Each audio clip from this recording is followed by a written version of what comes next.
Hello everybody, my name is Hello. Welcome to this video. In this video, we're going to be quickly reviewing this keyboard. This is the Kreo Hive keyboard. This is a 98% keyboard, which means if I had to compare this, you don't get a print screen, you don't get a scroll lock, you don't get a home button, an end button.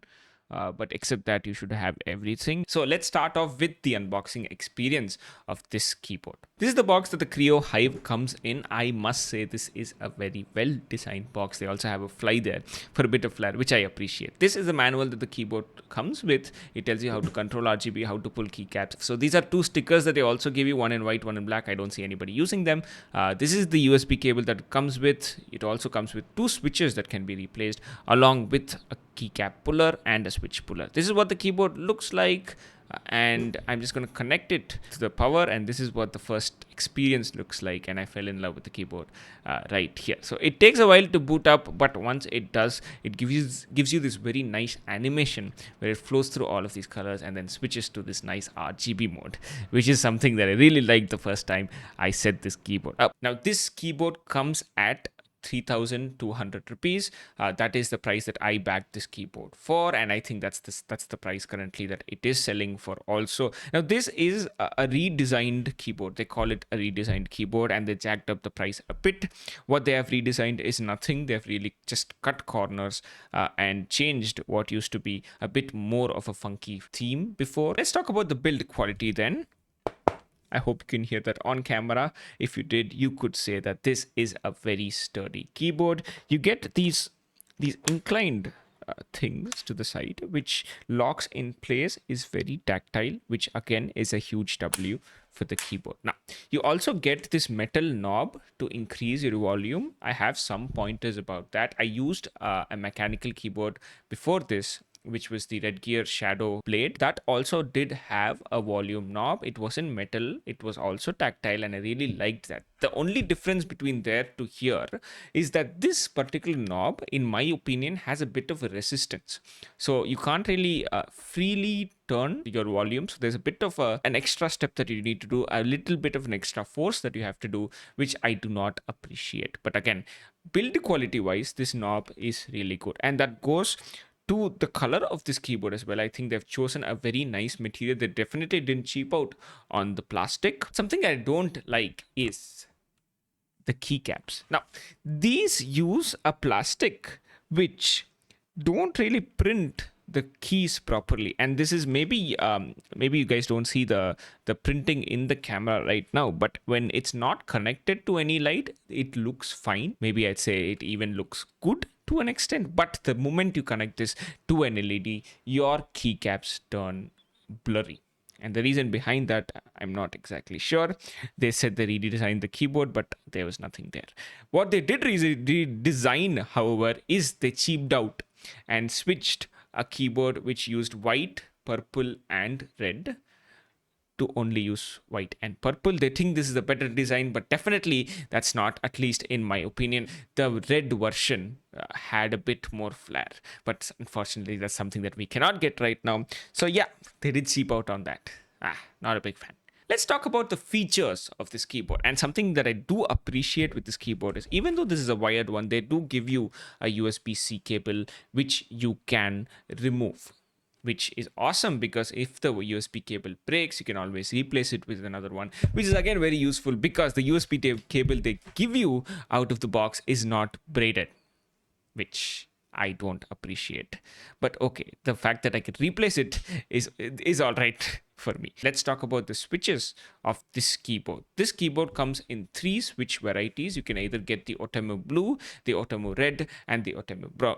Now, if you're not sure what the difference between the brown, red, and blue keycaps, you can always Google around. But in summary, the blue is very clicky clacky. It makes a lot of noise. It tells people you're using the keyboard, and it's really annoying. I used to have a blue switched keyboard before, not a Kreo one, but I can tell you the Otomo Blue switches are really horrible, something that I don't like at all. Now, if you go to the other end, you can go to brown switches, which are silent switches. But again, I do expect my keyboard to have a bit of a sound to it, a personality to it, if you would.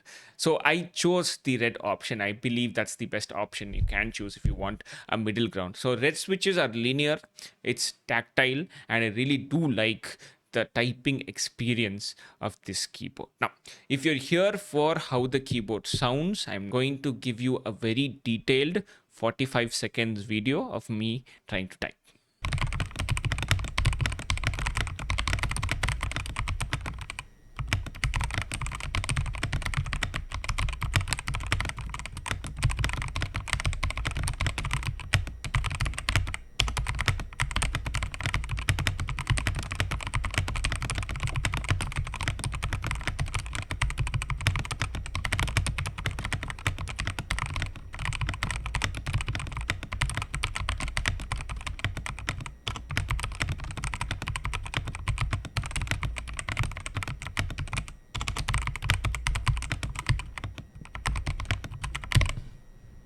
Now, something that this keyboard has is replaceable switches. Now, I say replaceable and not hot swappable because the swapping experience is really bad.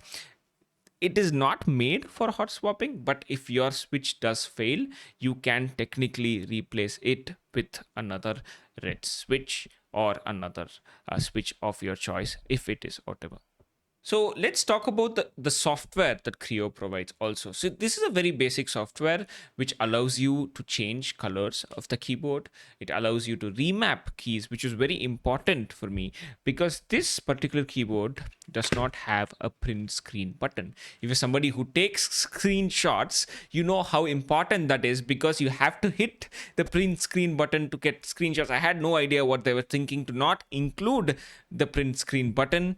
But yeah, something that you can do is always remap one of the keys to the print screen button. So what I've done is I've changed the page down key into the print screen button using the Kreo software. Now, you can ask me, hello, how do you remap something if it's not there in the keyboard in the first place? How do you record that particular keystroke? Well, in my particular case, I used the Windows on-screen keyboard so that I could just record the print screen button from somewhere so that I could remap it to this button right here. So there are workarounds to this. But the fact that they don't have a print screen button is something that's very mildly infuriating. Something that I forgot to mention there is you can also add macros in the Kreo software, and you can also control things like USB port rate of the keyboard. Let's talk about the RGB as well.